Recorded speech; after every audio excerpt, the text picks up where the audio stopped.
I experienced it firsthand. It was very, very recently. My entire right arm paralyzed from the forearm up, and Steve, you had to Skype me fairly late at night to help me out. When I hear people claiming that I'm being a bioreductionist, oh god, which is just utter shit, frankly. Yeah. As far as I'm concerned, people smiling is probably the best thing, you know, when they're actually genuinely happy. So I'll support whatever makes people smile, not what keeps people trapped. What exactly is a split personality then? Like the clinical definition, because it's obviously thrown around colloquially all the time as either split personality or I've got another one is I've got borderline personality disorder, which as far as I'm aware is incredibly rare, but that's people diagnose themselves with that all the time. Yeah. So yeah. What is a split personality? Well, people have to be sure about what they mean by the term. It's like with schizophrenia, you know, it's not multiple personality, for example, but in common parlance, you still hear people mistaking it for that, and it isn't that. A schizophrenia is basically a fragmented personality from a psychodynamic point of view, and that's completely different from the separation into individual sub-personalities, if you like, which some people seem to think is the case. What would you say, Laura? Well, it would be seen that way in psychiatry, certainly. As fragmented, yeah. Yeah, as fragmented, yeah. Yeah. So it's not that. It's not a term that's used. No. In that context, in that way, is it? It's like you say, it's become just a colloquial way of describing such a thing, but it's in professional circles, it's not thought of in that way. No, not at all. Well, if you look at psychotherapy, psychology theories broadly, it depends which one you're looking through, because each is a lens that will amplify or otherwise what it is that you're looking at. Split personality, well, historically, if you go back to the beginning of modern psychotherapy, you're going back really to James Braid, the founder of hypnosis, hypnotherapy. He's the guy who coined the term. And studies on the dissociation of consciousness effectively starts then, although Braid does have a tradition behind him that goes back to the mesmerists. So clinically then, in a psychodynamic sense, split personality, dissociated state, yes. Split, no. Within pop psychotherapy, and sadly this got through into the mainstream for a while and became quite popular, there was so-called subpersonality work, where therapists were encouraging people to reify, that is to turn into some kind of real subpersonality, aspects of themselves that they, I'll use the term, fantasized about or spontaneously produced in dreams over forms of imagery. Now, the problem with that is that if you start to believe that this thing that you yourself have created, perhaps under the influence of suggestion of a therapist, is an alternative ego, therefore personality to your own, you're actually creating a complex that has a persona, in effect, of itself that is separate to you to such an extent that you believe it has an autonomous life. So that's a problem that can come about, and you don't actually knit someone back together again by splitting them still further. This sounds sorry to interrupt for a second, but it just sounds very similar to at least some parts of the occult, because I've had these experiences myself, and I know people who have, and it's like you summon servitors and you summon things that sort of follow you around and you can talk to, and people have self-professed to me as well. It's like, well, I have a split personality, and it's like, no, there's just it's not even like a piece of the ego that's necessarily fractured off. It's just an image that you have in your mind. Exactly as you're saying, it's like a little complex. But I'm curious as to what people mean by split personality when they're asking questions like this. Is probably more schizophrenia or more fragmentation of an ego. Is that a possible thing, that you could take the ego and it is fragmented? And how do these things present clinically? Well, you've Can I reel that back a bit, James, if that's okay, to talk about the occult, and we'll work back towards the sort of medical position. We've plenty of experience of the occult, and spiritualists, spiritual healers, people working in the so-called Western traditions, and also the Eastern traditions, where there are frank possession states and taking on of identities and such like. Most of it, if you boil it right down, is a performance, similar in effect to stage hypnotism.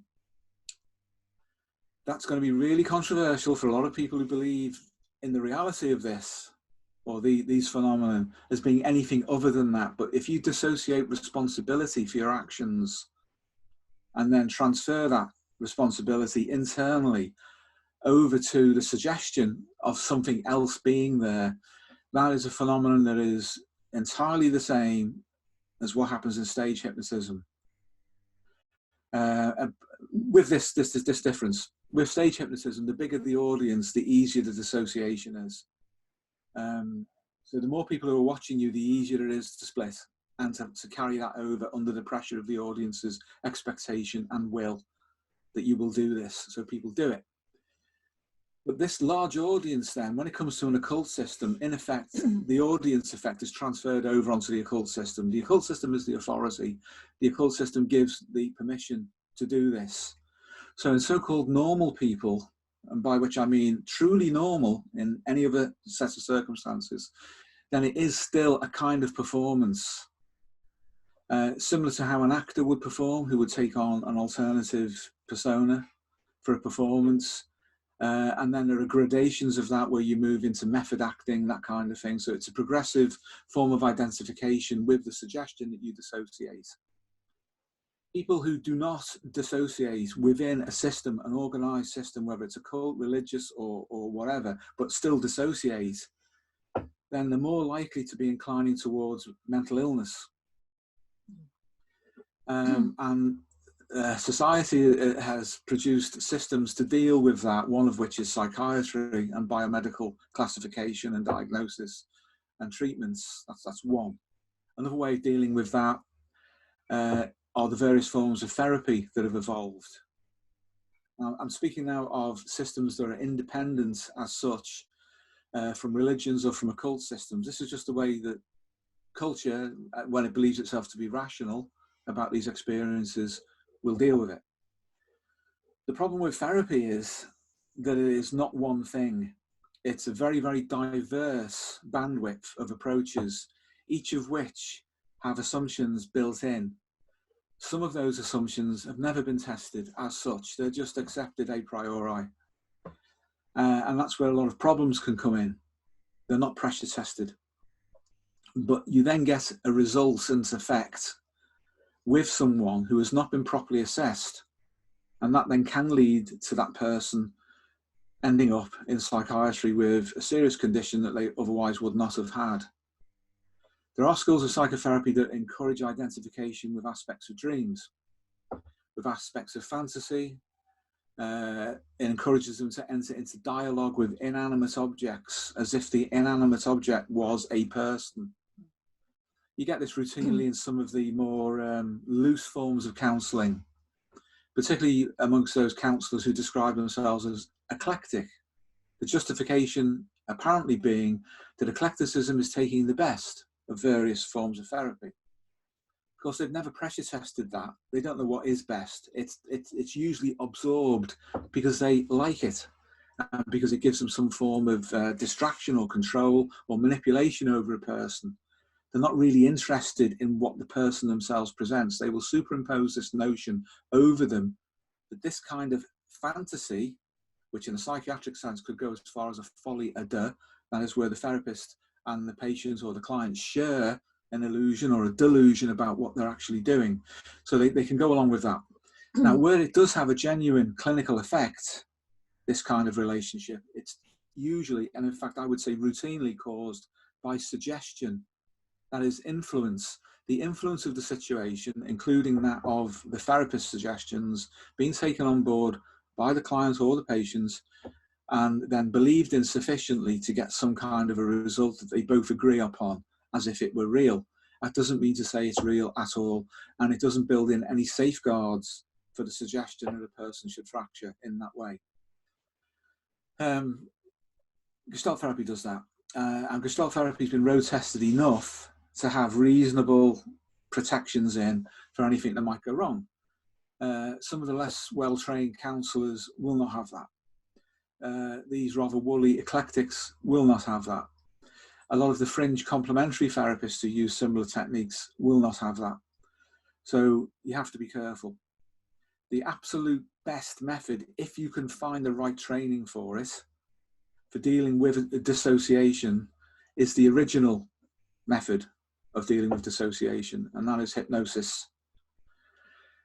Now, hypnosis, like therapy more broadly, isn't one thing. There are lots of different approaches to it, and you need the right one. If you get the wrong one, you're going to have problems. Those problems will include inflation in the therapist, because they'll get off on the apparent control they have over someone. And it will also include dissociating somebody or causing damage that cannot be reeled back in or prevented, which of course is far better. But if you get the best kind of hypnotherapy experience and training, the very best, at the apex of it, then it's unmatched by anything, any form of imagery, absolutely any, without a shadow of a doubt. And I base that on long experience of pressure testing all sorts of methods from several different disciplines and approaches within psychotherapy. Why do, just as a quick clarifier, why do you reckon hypnosis or hypnotherapy is the best? You know, but basically, if someone's watching this and they're like, "Oh, yeah, Steve's upping hypnotherapy," is there like a brief defense? Forgive me if it's too brief or anything like that. But is it because it's the original and we know that it bloody well works? Right, as you were saying earlier, pressure tested. Would that be the metric? Yeah.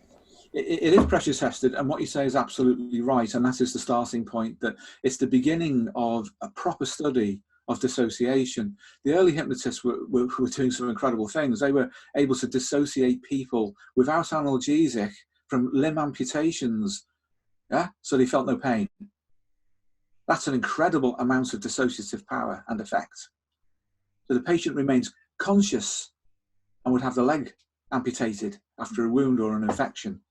This is in the history of hypnotherapy, and these were medics who were doing it. They weren't circus performers, they weren't stage performers, they weren't some of these less well-trained people who are out there at the moment. These were seriously trained people who did not have, at the time, analgesias. It wasn't a case of pouring whiskey down someone and half drowning them in an attempt to dull the pain whilst they got out, the saw and hacked the leg off. They performed proper surgery whilst in the state of dissociation between mind and body, so much so that the sense of pain had gone. And not only that, but a dissociation of the limb. So it was as if the limb no longer belongs to the person. So how could it hurt? It wasn't their leg. That takes a significant amount of dissociation and separation. So it's been pressure tested massively, but you have to have the right person doing it. You really do. So caution. The basics of hypnosis, as in trance induction, very easy to learn, although there are different approaches to it. So you can learn enough to damage somebody very, very quickly. And on our training courses for hypnotherapy, we always include modules and intense ones on working with people who've been harmed by the occult. So our students had to experience Ouija boards, planchettes, table tilting, automatic writing, all sorts of dissociations, and then progressively you'd move through other things. So they would have to work with that, and pretty much any other aspect of dissociation. Stage hypnotism too, because in a clinical setting you get people who have been harmed by stage hypnotism. If you don't know how that works, and if you don't know how to reverse the effects of it, then clinically you're not going to be effective. So you need to know what the power of dissociation is. And also, conversely, the power of reassociation of that material back. And this is my argument against subpersonality work and anything which tends to split the ego any further than it may already have been split by a trauma or by a neurosis. You don't knit somebody back together by breaking them down even more. In the history of psychodynamics, this is relevant. It's relevant to the people in our Discord. They've probably come across the historical fact that Freud, for example, gave up on hypnotherapy, on hypnosis, and that Jung likewise did as well. And they will probably think that that's sufficient justification to bin it. Well, that's an uninformed prejudice which has been around a long time, and it pervades an awful lot of work. Freud would never, ever have worked out his theory of the unconscious or his clinical method without hypnosis, first and foremost. His studies on hysteria with Joseph Breuer was based on that. He also admitted later in his life that, as he called it in his own prosaic way, The gold of psychoanalysis will one day have to be alloyed with the copper of suggestion. In other words, to bring it back in. And there is a school of hypnotherapy called hypnoanalysis, which is attempted to do just that. Similarly with Jung, the methods that were used in their day were direct and authoritarian. No good hypnotherapist today uses direct or authoritarian approaches because they're so easy to resist, and they're dependent on all sorts of other factors, such as, with a medic, the persona medici, the doctor's presence, which gives authority for the process. Also, Jung wasn't very good at it, by his own admission, and it amplifies transference, which he found very, very uncomfortable. So did Freud. This is why Freud moved away from it. He found it was very, very uncomfortable. He was discovering the phenomenon of transference frontline with Joseph Breuer. And he, as I say, he found that all of these unconscious psychodynamics just ramped up massively. Of course they would, because you're digging so deep, so quickly, and so naturally into the psyche that these things are produced. So he developed other techniques like the pressing technique, first and foremost, which actually is borderline hypnotherapy for lots of reasons, because inadvertently you're actually using a mesmeric, Franz Anton Mesmer's technique there. And free association. Free association, if it's done properly, is brilliant. It's really effective. And even Carl Jung said, you will get to your complexes quickly if you use that method. So they were using imagery techniques all the time, but moved away from hypnosis. So psychoanalysis, including analytical psychology, were both founded on hypnosis and hypnotherapy. So was behavior therapy, Joseph Wolpe. But again, these people were not good hypnotherapists. And that's a good reason to stop doing something if you're not very good at it, and if you don't actually find that you're getting good results. So it moved away. But it is a very, very powerful technique for inducing and managing dissociation, and also dealing with people who are dissociated. But unless, as I say, you've been trained properly and have a really broad base in psychodynamics, which for us is essential. If you do hypnotherapy, you should be fully conversant with psychodynamics and psychophysiology, because hypnotherapy is the bridge par excellence between psyche and soma. It's another fact that we can go into, a clinical fact, in some detail another time. So I'm sorry that was a long answer. I hope it's helped. And if you could give me some feedback, I'll see if there's anything else I can do with Pauline to explain that further. Yeah, no, that makes perfect sense. I think perhaps it'd be a good idea to very briefly say what dissociation is. Because I was listening, noticing, I was like, presume that people would know. So basically, all I'm thinking in terms of like comfort for the audience, because I imagine if people are coming in, we've had these comments before, split personality, occult. I've been asked several times, and we should make an occult recovery guide. So most of the time, people coming into this are like, I'm kind of suffering and I kind of want this stuff to go.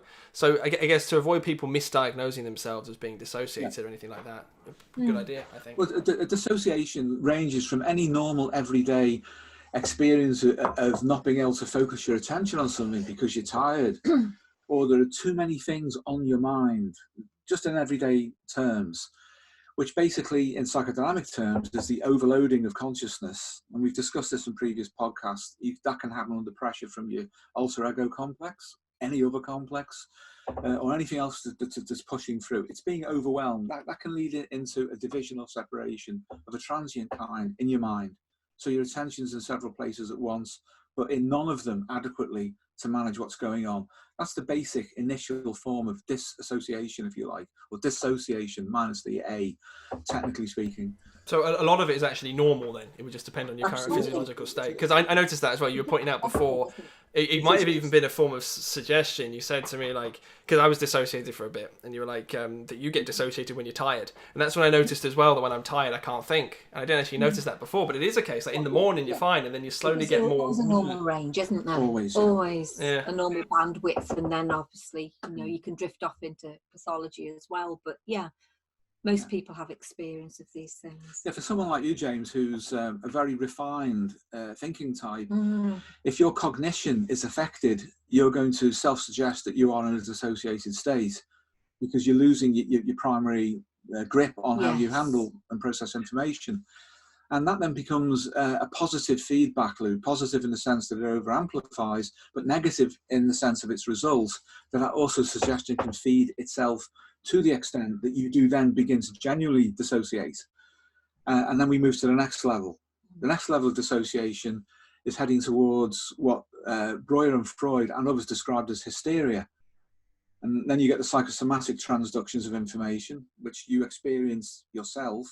And then you get the psychosocial transductions, which the people around you will experience as disturbances in your relationships to others. And that then can affect them. And it just goes on as a replicant effect, where the information within yourself has been turned firstly into physical symptoms, then into psychosocial expression. So it can just ripple out. This happens in families and young identifiers. Yeah, I'd like to say just really quickly, if you don't mind, on the hysteria thing, that it's very, very real. The Freud and Breuer studies on hysteria, very, very real. Two things. One, very experience, absolutely. Yeah. I mean, I experienced it firsthand. It was very, very recently. My entire right arm paralyzed from the forearm up, and Steve, you had to Skype me fairly late at night to help me out with this. I was like, why does my arm not move, you know?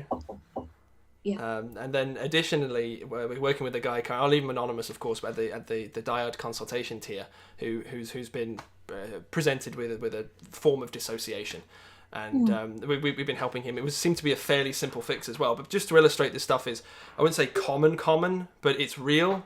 And I know that it's real. And it's incredibly strange. Yeah, but I think, like you were suggesting, using it for pain control, pain relief. I was kind of also reminded, unfortunately in some respects, of things like the use of hypnosis for women for labour.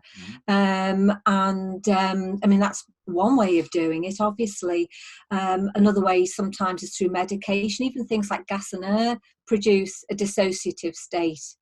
And you obviously, we've been talking about hyperventilation a lot as well, which has its place in labour and childbirth as well. So there are many positive uses to which it can be put too. We tend to emphasise the sort of the suffering side of things, but somebody say like yourself, James, who kind of readily dissociates in some way. Nonetheless, it could be seen as a very valuable thing and something to work with. So if you were to be working clinically with someone, you'd have a first, excuse the pun, hand experience of that. But you could probably also change that into a positive as well for that person. Yes, on the idea of me readily dissociating, I've had it my entire life, and it was really weird. I don't know when it stopped or when it started. I remember going to my aunt's house when I was like 7 or 8, and I remember going, Mummy, I'm not really here, am I? And she was like, yes, you are. I was like, but I don't really feel like I'm really here. So yeah, I do. I just tend to sort of woof away. So it could be an earlier thing in my own personal myth I've yet to deal with. I even dissociate with you two when I come up and we spend a day and we go over some stuff. We go to the old cafe, and normally when we get to the cafe, it'll be like, and I just dissociate away. So it's just part of me. I'm not particularly bothered. Most of the time, they're also symbolic as well, and it is a case. And some of it's bottom up as well that we've now discovered as well, because of your time on the capnograph and so on. That's more likely to put you in that kind of a state as well. So it's not all top down, is it? No. It's a lot of it's to do with body chemistry as well. It will be, yeah, and that's been very useful to know. The more rested I am, the less chance of me dissociating. It's been quite common over the last year for me to be dissociated just for the first hour of the day until I get breakfast, until my energy ramps up again. You know, yes. And that's probably fairly normal for lots of people as well. You know, just as when you're going to sleep. Yeah. You know, there's a weird phenomenon as well. We've got to be careful not to pathologise everything, haven't we? Yeah. I mean, is it causing you sufficient suffering or not? You know, and if it's not causing suffering or unpleasantness, then it's okay. Creative therapy too being a dissociation and a separation, isn't it, love? What, today or no, previous? You've discussed this with me in the past. That in effect, working with artistic and creative media is a dissociation. Yeah, it is an effect. Yes, do you mean about your pen name? Forgive me if that wasn't what you were talking about, but there is a case of having, say, that on the topic of split personalities, but you know, you've got Tom as well. Separate thing, I meant if we go back to the creative podcast we did. Yes. working with any kind of media like that is an attempt to separate the ego from itself sufficiently to allow the unconscious in. So there's lots of different ways of using dissociation. Are you thinking about flow states again, Steve? Well, an enactment is a Yeah. dissociation. It's a graduated form of dissociation. Yes. There's the process, yes, of being absorbed in the creative process. Yeah. Sound trays are dissociative. Anything which involves the projection of symbols, which is translating a language, the language of the unconscious, from one form to another that can be shared and also experienced reflexively. That's a dissociative process.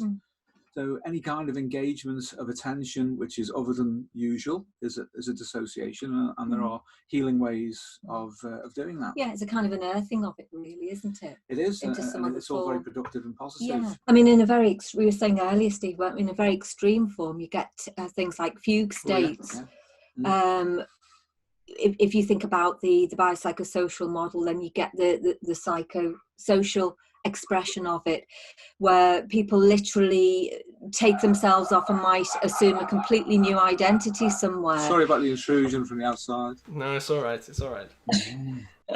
And for the time that they're in that fugue state, their whole world view is coloured by the new identity that they've conferred on themselves. And it can be a very difficult thing for families, for example, to understand why somebody might do that, why they might dissociate so completely that they would literally take themselves, say, away from the family home and assume a completely new identity. But it's very, very rare, but it does happen. But that's really at the far extreme in terms of dissociation. I don't think anybody watching this should be worried about that unnecessarily, but it is a good example of how extreme things can get. Yeah, it can happen. People do at that point, as you say, assume other identities. So it's an additional temporary personality normally, and then people gradually drift out of that state, and there's a separation in recall and memory. There is. And so forth. You can only assume, I guess, at one level, to psychological level, that however they've been living their lives has been so terrible in some way that they literally want to adopt a new identity for themselves and almost to start over. It is hard to imagine that there could be such a complete separation, but there is in those cases. Yeah, so thanks a lot. The whole idea of dissociation and basically is a division. So it's the beginning of neurosis, if you think about it, of contents from within ego consciousness, and it's how far they get split and what happens to them after that split. If you have a set of ideas that you refer to and then separate from, but in the separation from them, you don't break them down, in effect, you can leave them to act as an autonomous unit within the overall economy of your psyche. That'll mean that as they drift away and start to become more and more unconscious, they're not losing their effect on you at all. Gravitational, if you like, they're still draining you. And then you can get an unconscious neurosis created by a division within consciousness. If that goes too far, as I think we were saying the other yesterday or last time we did the last podcast we did, you can then get this transduction into the body, and it goes so far you have no memory or recall of ever having these ideas, and then they just disappear by being written in another language. They become, in effect, part of your metabolism and follow a fracture line into your body. And at that point, purely psychological approaches of the usual kind can't even reach them, because it appears to be a disease. And then a person starts to have all sorts of tests and there's nothing there. Or maybe there is, because some of these ideas can turn up, say, as hypersecretion of acid in the stomach. And before you know it, you do have a disease, because a whole batch of ideas and emotions have disappeared, somaticized, and are now represented and active at that level. It might be hypertension. And then you end up being on medication for blood pressure, purely because you divided at some point, and those ideas or those stresses separated from consciousness and then just took the elevator down into your body. So all sorts of things can happen. then because you're being treated medically, nobody thinks there's a psychological element other than saying you should relax. But as we were saying the other day, if you're actually a hyperventilator and that has been part of it, then relaxing can get you into further trouble. Oh, yeah. This needs to be looked at. Physical relaxation can create a lowering of consciousness. It's supposed to. That's why you relax. It's not just relaxation in the body and there's no effect on the mind. Even if you're focusing on physical relaxation, there'll be a change in state of consciousness. That will mean that things which are lower down will start to rise up. And if they're too unfamiliar or too threatening, and you could normally deal with them, then instead of a dissociation, you get an association to consciousness, and they become incorporated perhaps into the ego and become a real conscious problem, which causes a further split, and then perhaps more things to be lost, and gradually a person gets into a terrible state. So dissociation is normal. It's partly a product of the fact that we can't contain that much within our conscious mind. There's only so many things we can identify with before we have to start to store them away more remotely. And then under pressure, this process can lead to somaticization and then the loss of psychological contact. And it can lead to pathology in our social relationships as well. And when people are in that state, they can start to absorb suggestion from a higher level of the sociocultural world. That is to say, from belief systems, from manner personalities, and other things, which then just get internalized and start to feed one or more complexes, perhaps unconsciously. And they then project more of their energy as tension against the ego, which is already under pressure. So gradually you get a real mess.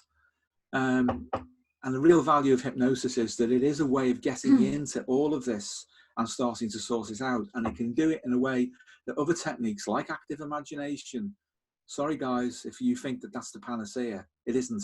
Clinically, it's not. It's okay for self-exploration if you're relatively stable. But if you're unstable and you start to do active imagination, you're going to create problems for yourself.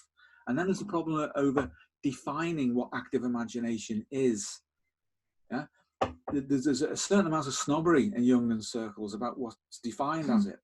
And then it's as if you have to have certain initiations just to be able to do it, to be able to get to this level. And it becomes cultish and occultish. Yeah. When really there's only so many ways that the mind can naturally dissociate before it falls under the sway of also-suggestion.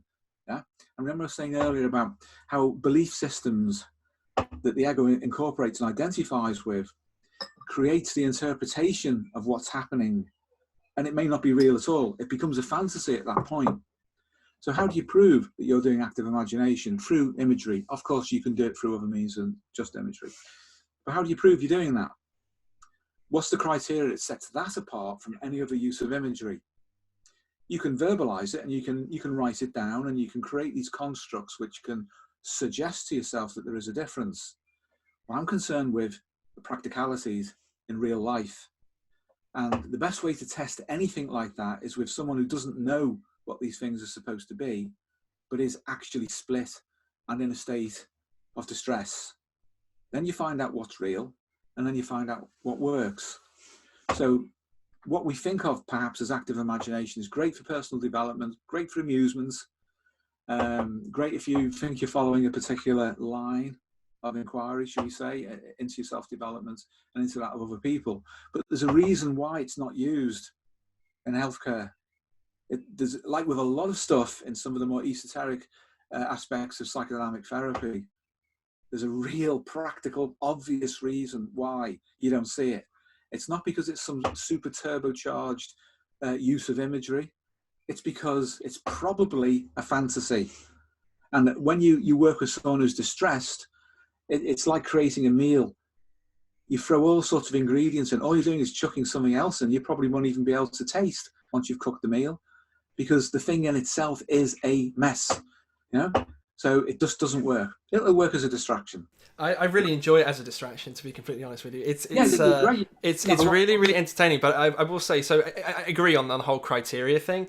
I in many ways, I like to do away with the criteria and just say that it's, allow yourself to explore the images that come up in the psyche, or try and put yourself into dreams, or put yourselves into particular images, because it gets you in touch with with the psyche, and I think it's a way of basically saying to the psyche, I'd kind of want to engage with you, you know. But also, I have noticed as well that some of the images that usually historically would pop up for me were complexes.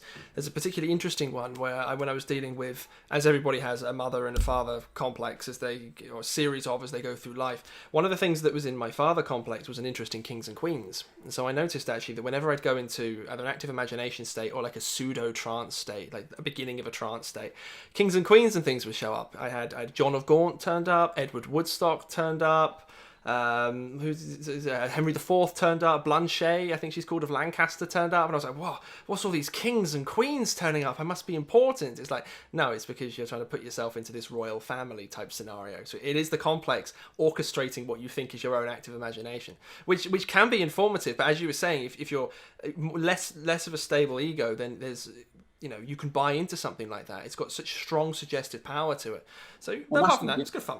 Massive. I mean, obviously, you've just disclosed that they're part of, that those figures represent things that you've learned and associated to and about, and that's normal.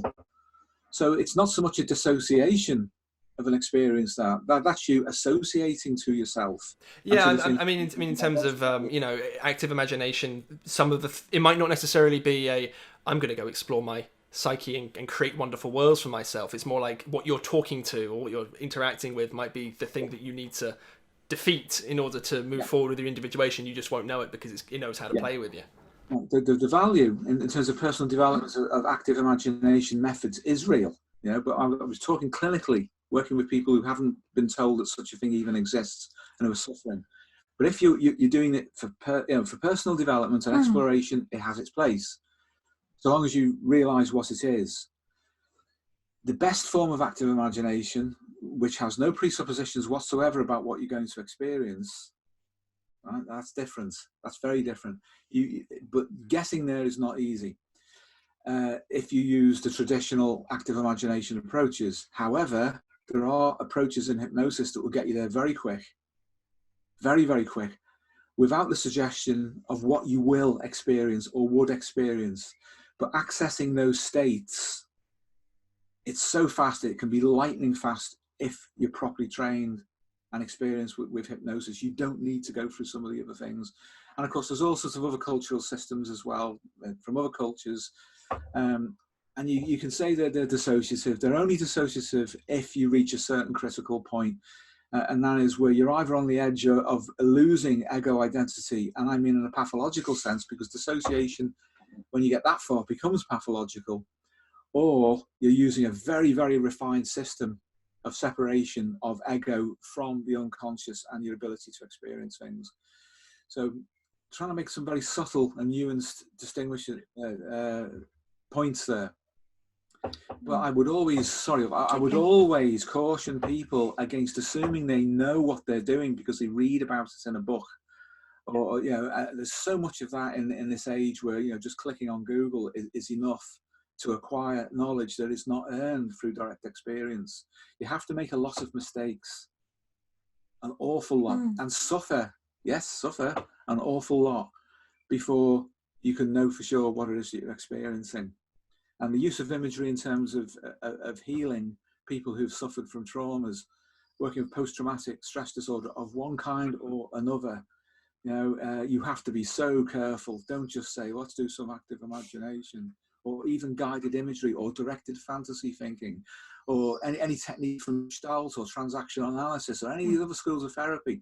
And if you think you're following Jungian thought with respect to active imagination, go and check out all of these other methods, see what they're doing, and then pressure test it and say, are these things the same or are they different?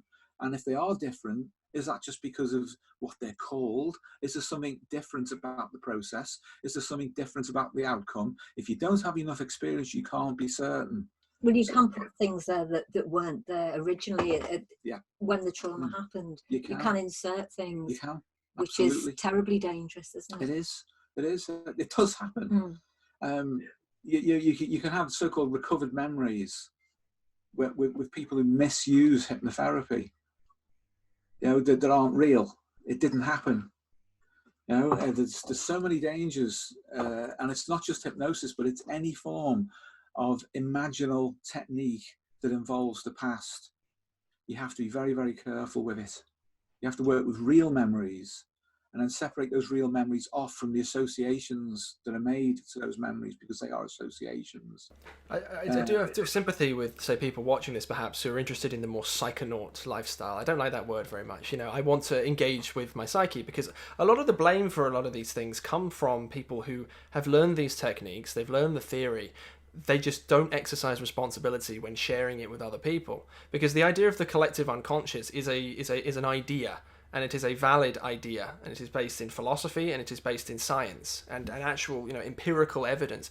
It's not a woo-woo fluffy playground. And this is where most people won't think that consciously, but that's the general presupposition going into this. So I've spoken to loads of people over the last couple of years, including myself as well, being like, I saw the tree of life in a vision. That must mean I'm seeing an image of the self, which means there must be something important going on in my life, and the collective unconscious has chosen me synchronistically. It's like, no, actually, no. And if you two hadn't have come along, I would have still been stuck in that state. And the reason why I guess I'm working with you two, and the reason why I like that kind of attitude, is because having that level of reflexivity, and you can learn that consciously, helps you.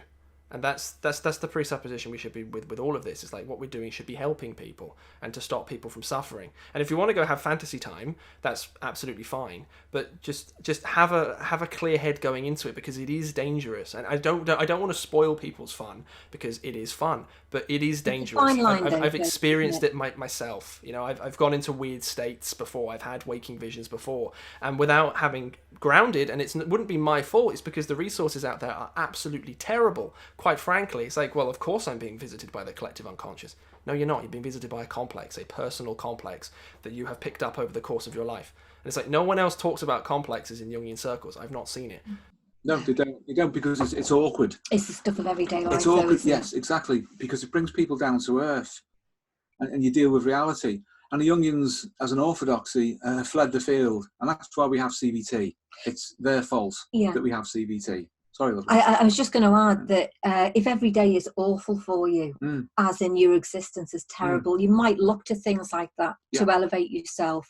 You might look to ideas to make yourself feel better, and completely understand that. Yeah. But there are all the hidden dangers, as you've described. Yeah, it's one thing rejecting, as I might appear to be doing, and believe it or not, I'm not, rejecting the validity of other people's experiences. When they encounter symbols and narratives and all the rest. It's one thing if you've never had them yourself, and you've never explored them, to come across with some of the views that I come across with. But I've been there.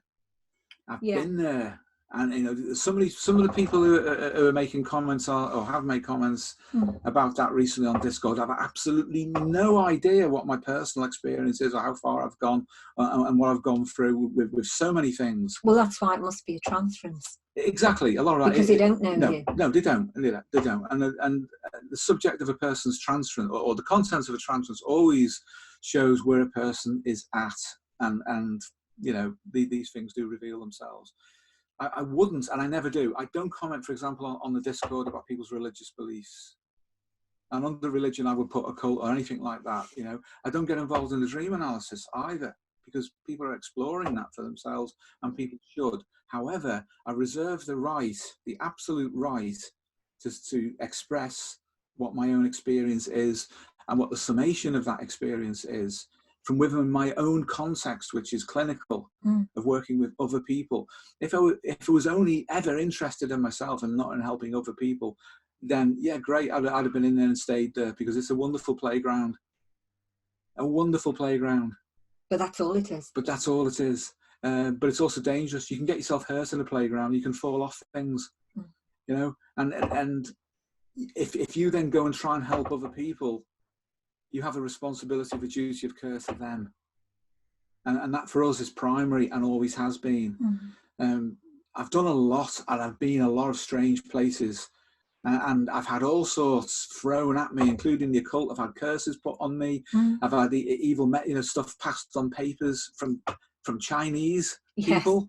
With against the whole family. Against the whole family, target. We've had all sorts. I've had people come in with their spirit guides trying to attack me. I've had all of that. I've had a load of Western stuff done as well.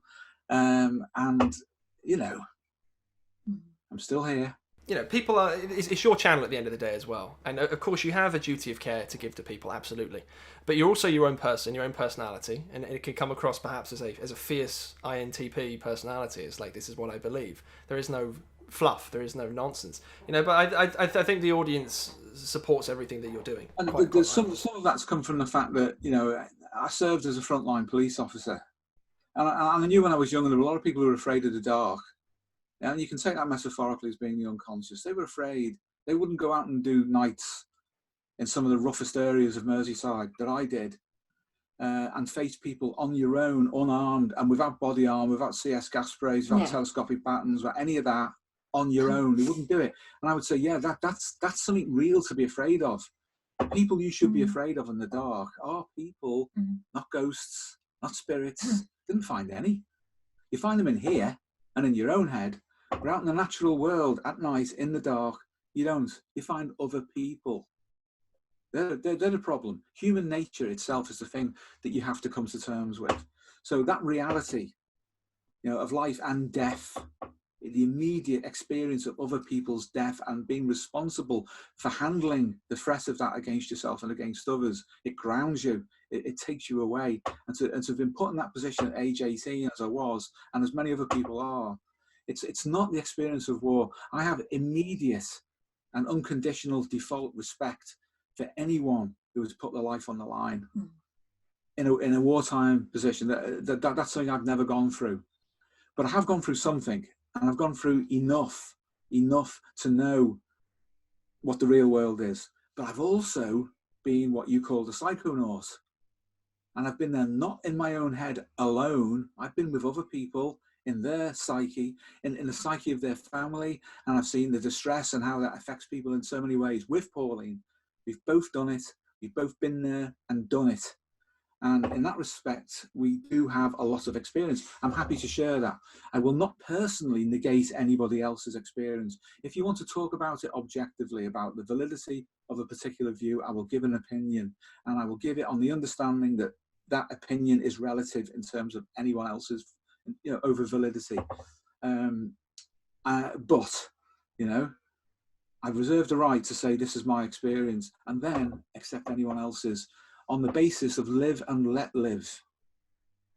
You know, if we all did that, we'd all get along, but some people can't allow that to happen.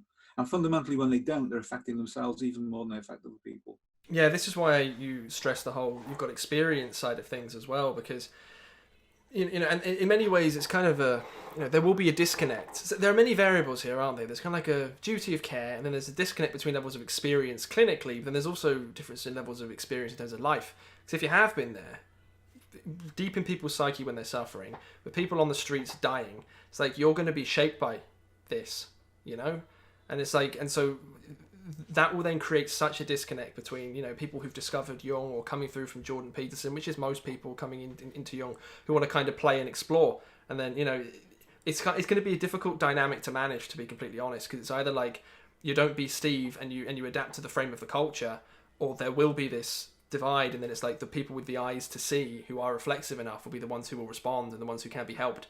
But you can't help everyone at the end of the day, you know, especially it's through the internet as well. So I wouldn't worry about it. And the people are supporting you anyway. Like the support for the channel so far, we started it 2 months ago properly, has been absolutely overwhelming. And I think it's a sign that we are making ourselves different, and we are making ourselves premised on the idea that we want to reduce people's suffering. I think it's true to say that people with our experience don't do this normally. They just don't, you know. But we've always been rebels ourselves. I was a rebel in the police. I stood up against that culture and against its corruption in those days. I've been a rebel in the psychotherapy field, and I've always advocated, when I was in the police and then as a therapist, for people who were vulnerable and couldn't otherwise advocate for themselves. That's my personal myth, if you like, and it's also my personal equation. When you get to the end of understanding your personal myth, and it takes a lot of hard work, it really does, because you have to strip away all of the ego fictions. You then have a place to stand. That's your personal equation. Your personal equation that defines the best side of you, and it defines your limitations. If you can accept them, where you begin and where you end, the validity relative to other people of of your experience and of your life, then you can begin to individuate. You know? So you have to be able to do that. You have to have the courage to look inside yourself and find ultimately what that is you can't let go of. There'll be some things that define you so firmly that have been there from the beginning you can't let go of. But that's such a thin thread compared to everything that's wrapped around it. And one weave in that thread for me is that I have always advocated for people who are vulnerable. Default, always. And I don't think I'll ever stop doing that. Well, James is like that. He is. From some of the experiences he's shared with us as well. It's done similar things. Absolutely. Yeah. Absolutely. So I'm more than happy, we both are, to share our experiences. Don't want to override anybody else's. Not at all. No. But if I'm asked something, then on the basis of fundamental honesty of disclosure, if somebody says, what's your view? And provided giving that view isn't going to hurt an individual person who could be hurt by what I would say, then I'll say it. Well, we're here to be as transparent as we can be. Yes. Aren't we? Yeah, absolutely. Yeah. But you won't get people who've got 40 years experience doing that. You just won't. And people who go on about the East, get some experience of it before you quote them. Well, we're having it now. Yeah, they don't, exactly, yeah, what's going on. They're the most hierarchical people, you know, and I love them. I love them. I've spent 47 years of my life at the heart of some very, very strange Eastern, I'll say, groups, around which cluster an awful lot of things. Some of it's esoteric, some of it's psychological, some of it's cultural. And it's been a fascinating place, and I've really enjoyed the contrast between that and between the West. And it's been one of the things that's helped to make me. And I was allowed in through the door, as they call it, through the gate, through the esoteric gate. Yes, esoteric initiations, properly inside that Chinese community.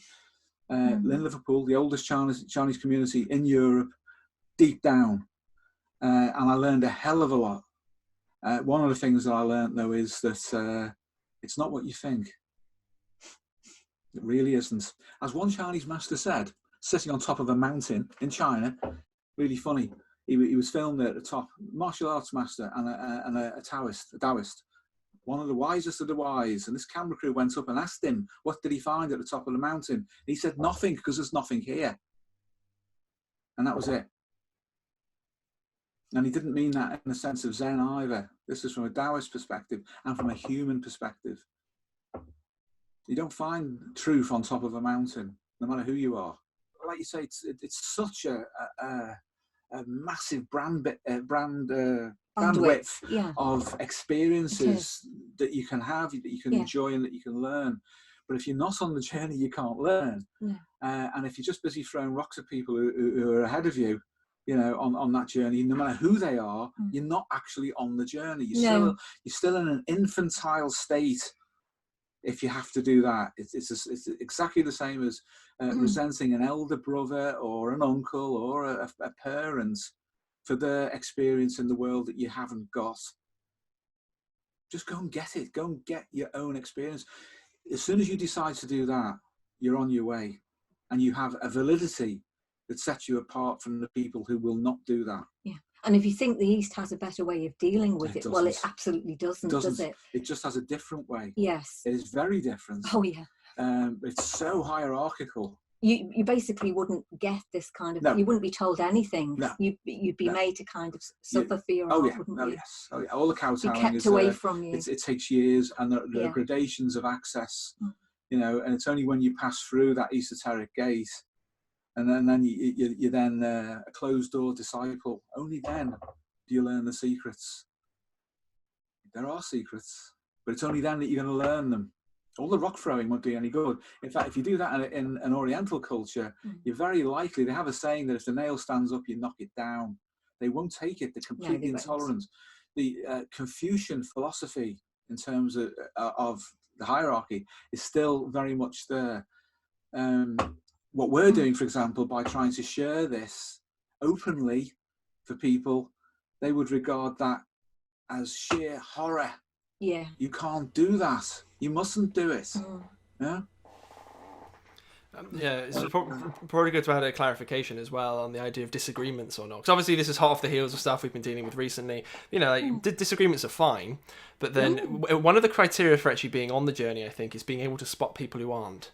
It's kind of that's almost like a special superpower, if you like. You can spot inferiority complexes straight away, and you can and you can make this is the difference. Rock throwing.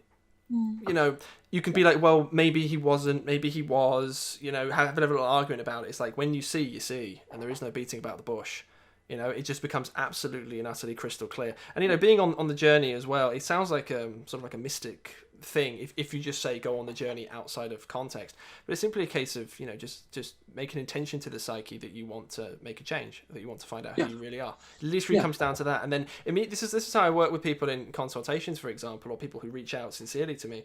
It's like, if you make that intention properly, and if I can get across to the person that I'm respecting them as well and their own psyches, usually things happen immediately.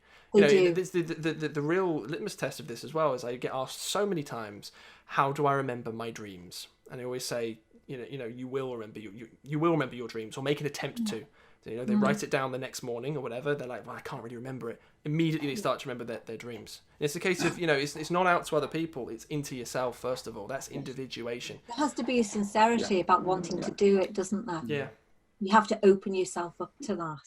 Obviously, you'll also notice that for my own activity on the Discord is I never, ever diagnose anyone. I don't do that. I don't say, you have this problem, you have that problem. If somebody wants to ask me for advice or help, then I'll provide it. I'll generally do that privately. And I don't get involved in that. This is default respect for other people and the fact that they're on the journey. As I say, the only issue is if they start to hurt others and have a clear and malignant intent to hurt others. At that point, you have to say no. Yeah. No more. Yeah, on that as well. People come to me, not fairly frequently, but, you know, they do come to me and they're like, you know, I think I have a father complex, or I think I have a mother complex. And then that becomes then the first principle. And it's like, you know, that's a functional thing to do. And I appreciate that the person would want to go ahead and do that they're trying to assimilate all the knowledge that they've learned into like a functional unit. But it's like all that stuff gets in the way anyway. Even regardless of ethics, it will just get in the way. Same thing with typology. That definitely gets in the way. Absolutely. It's like every answer must come down to typology. And it's like, not really. It's like, forget all the things exist. Even forget the knowledge that you've learned in the books exists, and just go at it through experience and intuition. That's usually what I do with people anyway. It's like sort of, apart from the real basic stuff like the transference, I tend to just basically forget everything else and just sort of run with what my own psyche wants me to talk to the other person about. Yeah, totally agree. Oh, absolutely. I mean, that's the way to establish rapport, isn't it? Yeah, but it is. Milton Erickson, who is probably the greatest hypnotherapist that is popularly known about, the editor of his collected papers, the equivalent of Jung's collected works, although they're smaller in volume, but they're very valuable in content, is Ernest Rossi, who is a Jungian analyst and a psychobiologist. Rossi says that when he was watching Milton Erickson work with patients, trying to figure out how he was as clinically effective as he was, Erickson turned on him and said, don't look at me, don't watch me, watch the patient. You'll learn nothing by watching me, nothing. And isn't that a great metaphor for the journey? Yes. Yeah. You go out, you work on yourself, and you work with other people. You don't try and follow or replicate people who you think are more successful or more experienced than you. Get some guidance and advice in a general sense that'll help you to take the steps of your own, but go out there and face the reality of other people. You know, and Milton Erickson has got a fantastic way of working with what people call archetypes and symbols. He uses metaphor, he uses narrative, and everything is indirect. And he accesses the unconscious really, really quickly, and he gets it on side. That proves that it is real. It proves that it is separate to consciousness. It proves that it's separate to any kind of ego fiction about what the unconscious is, because he gets results.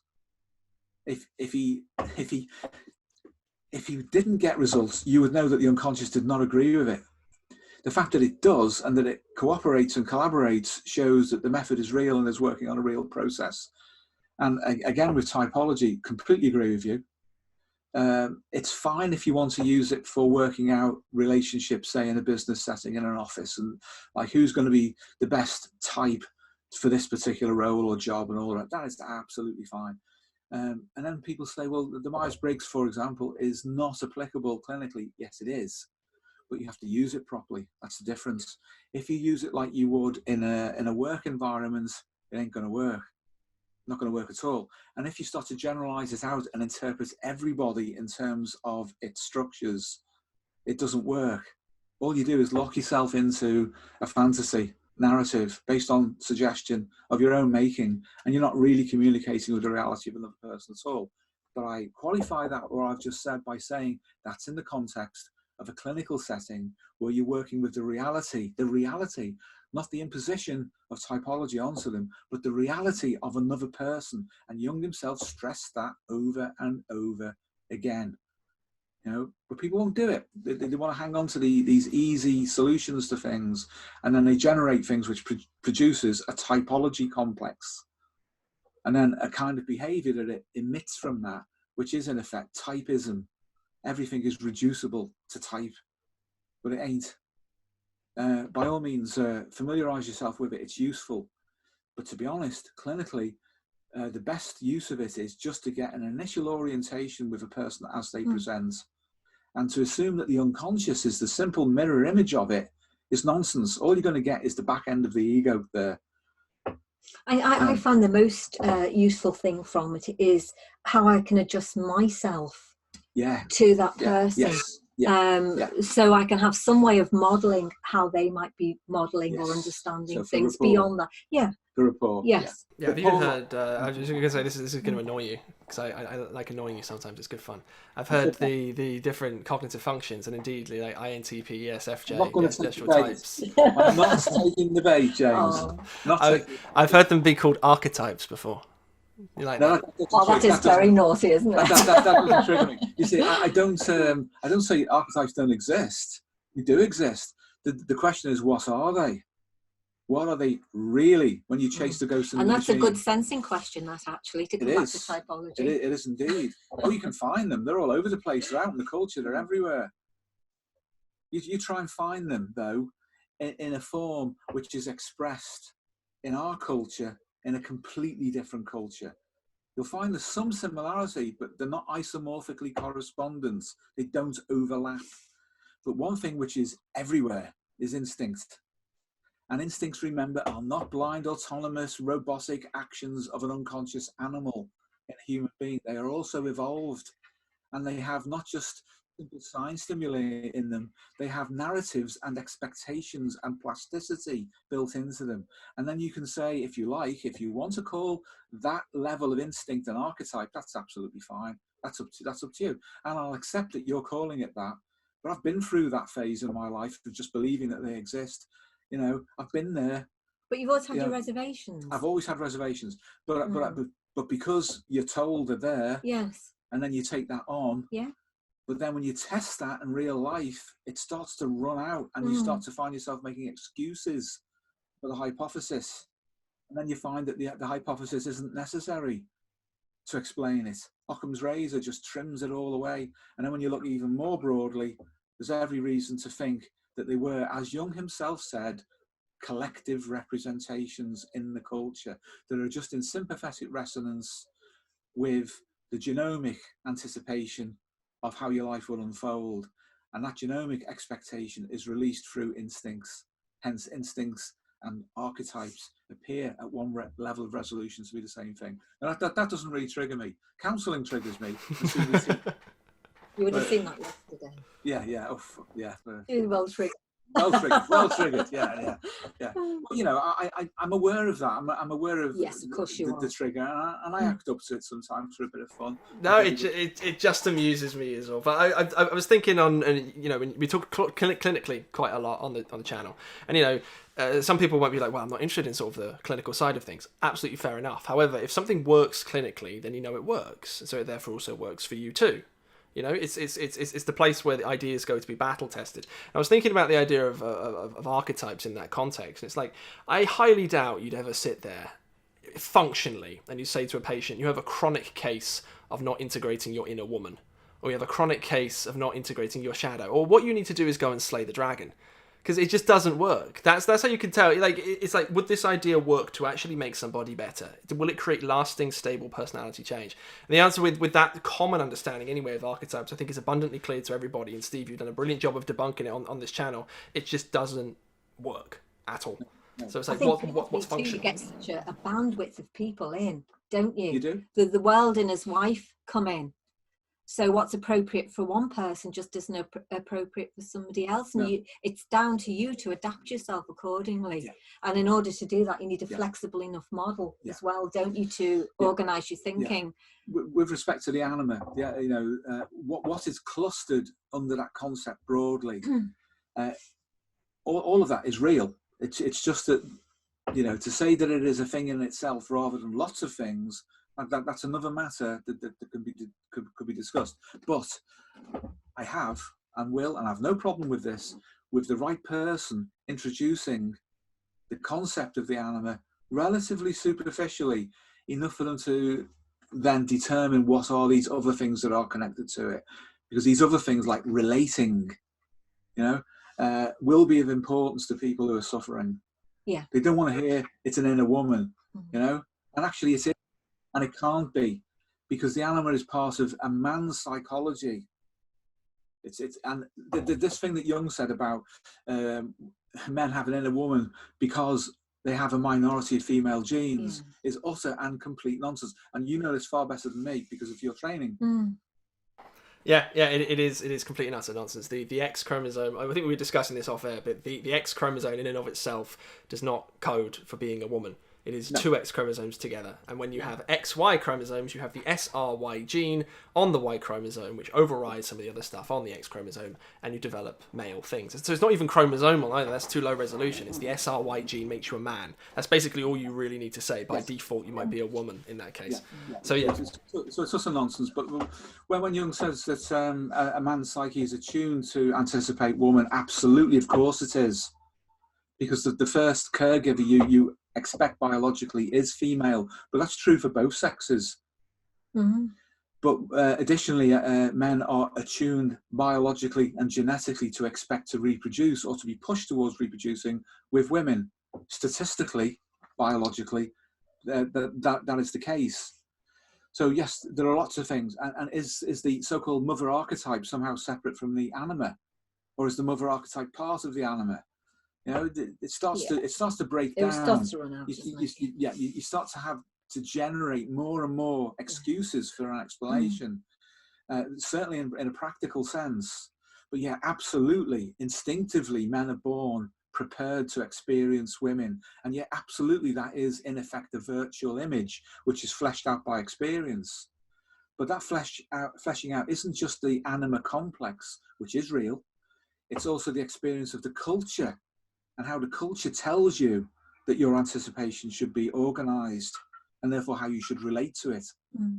So it's bio-psycho-social again, not a case of any kind of reductionism. And when I hear people claiming that I'm being a bio-reductionist, oh God, which is just utter shit, frankly, utter and complete carloads. You hate any form of reductionism, don't you?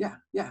I am, if you like, a follower of George Engel in that regard. And George Engel made it perfectly clear the biopsychosocial model is not reductionist. It just allows you to resolve, through a lens at a particular level that is appropriate at any one time for an explanation, and then simultaneously look at other levels and come up with a much bigger profile and way of approach.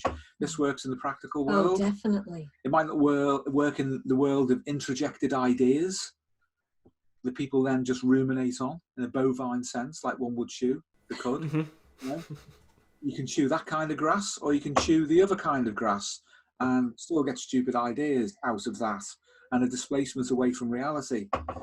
But I'm concerned with real world experience on the outside, but also real world experience internally. I do value that. And when it comes to working with people in depth, I go there with the archetypal level of explanation. I'm right in there with symbols. We haven't touched dream analysis yet. Just wait till we get to that. Yeah. Oh, we've got loads on dream analysis. The plans we've been discussing behind the scenes on dream analysis. So long working with them.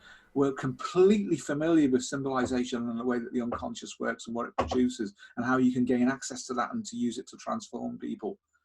We can do it. We do it. The thing is, most people ignore biology, and that's forcing a compensation. Yes, it is. Very it's much forcing so. Yeah. someone to stand up and say, for fuck's sake, realize you're physical as well as just living in your head, and that you have a psychosocial dimension to your life, and so do other people. And when it comes to real world problems, all of these interact simultaneously. So you get if you have to work in the therapy world and you see how awful some practice is, you'd understand why. You would. And then, you know, if you just have a psycho-reductionist approach, what happens when you meet a Gestalt therapist who tells you that Jung's full of crap and that, you know, he's impractical, but they know how to work with symbols, they understand the psyche, and then you speak with someone who's into transactional analysis or transpersonal psychosynthesis, who talk about things beyond Carl Jung, and that Jung didn't know anything, and there was a super consciousness. Yeah, there are people out there within this profession who think they've gone way, way beyond Jung in a transpersonal sense. So how are you going to pressure test that unless you know about them, and that you can really pressure test them honestly and say, is this real enough for me to change my basic approach, my Jungian approach? Do I turn into suddenly a follower of Roberto Assagioli, who is the transpersonal psychosynthesis founder, who Jung himself said was a genius? And the followers of psychosynthesis use that to say, look, Jung said he was a genius, therefore he's cleverer than Jung.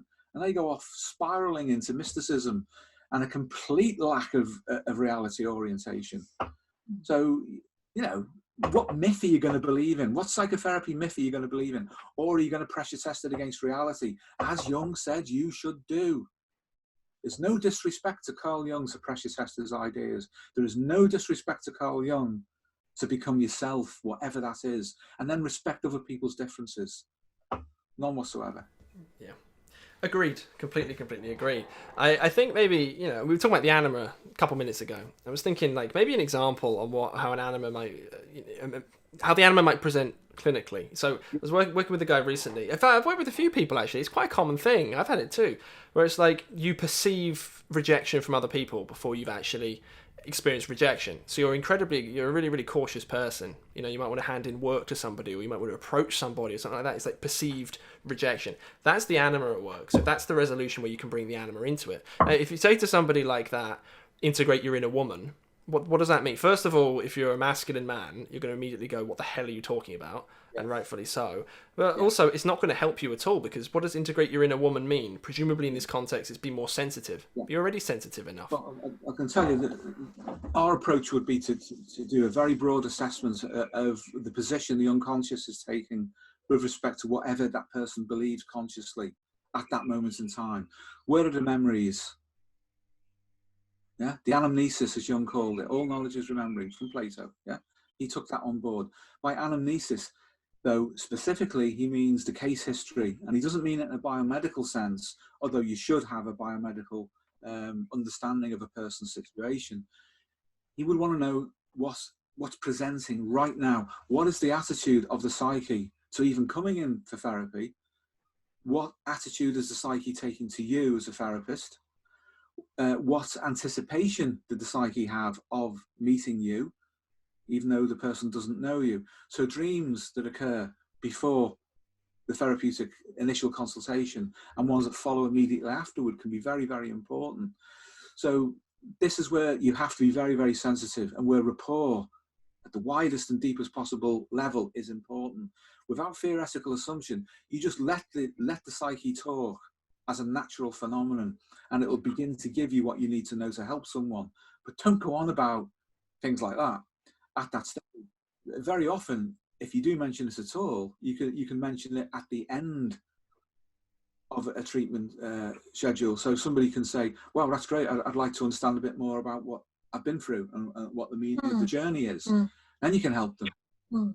And there is such a thing as bibliotherapy, therapy by asking people to read books to inform.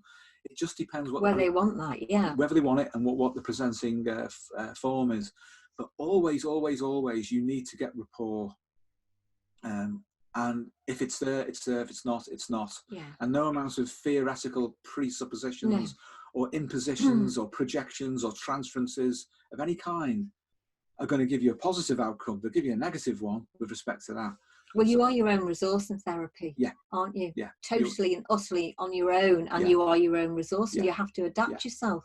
Yeah, this is why the personal myth is so important. Although stupid people have suggested that it isn't.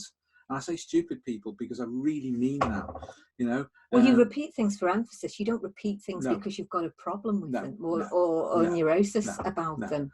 It's for emphasis. The personal myth is the anamnesis par excellence. And because you engage someone in uncovering it themselves, they are engaged in the process themselves. That will give you rapport. Also, the unconscious will appreciate the fact that you're asking the person to take the unconscious seriously by looking back and seeing what it's been doing all of that person's life and uncovering the anticipations for the future. So the personal myth is vitally important at many, many levels. So if you get that, then you do get an indication of what's going on. So yeah, it's the case history par excellence. And if you work on yourself, it's your own case history par excellence. The issue will come when you, having uncovered it, decide whether you are beguiled by it so much you're not going to let it go. That's the thing. Whether you then hang on to it as a neurotic alibi or a fantasy to avoid life. Or whether you then say, okay, I've got this now. As soon as you say that, you've got your personal equation, because you know what your limits are. You know what the good bits of you are. You know what shaped what you are for today. At that point, you can put your suit of armor on. At that point, you can get on your horse. You can be a Grail Knight. At that point, then you're on your own. You're out there in the world making yourself. And that's what I encourage people to do. I encourage people to uncover the personal myth, find the personal equation, say, got that now it's down to me, and I'm off. I'm out there into the world to become who I should be, which includes an adaptation to the psychosocial and cultural world as well. Yes, and that's basically why I'm with you too as well. So I have to put that out there. It's like, that's why, because it works. Fundamentally, I don't care about anything else. No amount of reading Jung, no amount of following people on the internet, no amount of I'm a psychonaut, no amount of inflation, it was Christianity, none of that worked. But basically, when you were saying to me, go down the personal myth rabbit hole, immediately things came up. And immediately the riddles started writing themselves out. And it's because it's me. It's about me, fundamentally, my life.